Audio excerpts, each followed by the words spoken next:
పర్ఫెక్ట్‌గా ఎటువంటి క్రాక్స్ లేకుండా గులాబ్ జామ్స్ ఎలా చేసుకోవాలో చూసేద్దాము. నేను ఇక్కడ ఇన్‌స్టంట్ పౌడర్ మిక్స్ తీసుకున్నానండి. ఒక ప్యాకెట్ తీసుకున్నాను అనమాట. దాన్ని కొంచెం పాలతో కానీ, వాటర్‌తో కానీ ఇలా మెత్తని ముద్దలాగా చేసి పెట్టుకోవాలి. ఒక ప్యాకెట్ పౌడర్‌కి నేను 500 గ్రామ్స్ షుగర్ తీసుకున్నాను. దాంట్లో కొంచెం వాటర్ పోసి షుగర్ సిరప్ తయారు చేసుకుంటున్నాను. ఈ షుగర్ సిరప్ మనకు థిక్‌గా అవసరం లేదండి. జస్ట్ ఇలా 2 వేళ్ల మధ్య పెట్టుకొని ఇలా కొంచెం ఒక తీగలాగా పాకం వస్తే సరిపోతుందనమాట. దాంట్లో కొంచెం ఇలాచీ పౌడర్, అలాగే కొంచెం కుంకుమ పువ్వు వేసుకున్నాను. అలాగే నిమ్మరసం కూడా పిండానండి. దానివల్ల క్రిస్టలైజ్ అవ్వకుండా ఉంటుంది. తర్వాత పాకం తీసి రెడీగా పెట్టుకున్న తర్వాత నేను బాల్స్ చుట్టేసుకున్నాను అనమాట. బాల్ని కొంచెం ప్రెస్ చేసి రౌండ్గా చుట్టేసుకుంటే క్రాక్స్ లేకుండా నీట్గా వస్తాయి.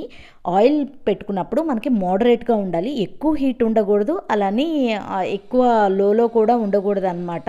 కొంచెం బబుల్స్ వచ్చి వాటంతట అవే పైకి తేలేటట్లు ఉండాలి. తర్వాత షుగర్ సిరప్లో వేసేసాను. అంతే, సింపుల్గా గులాబ్ జామ్స్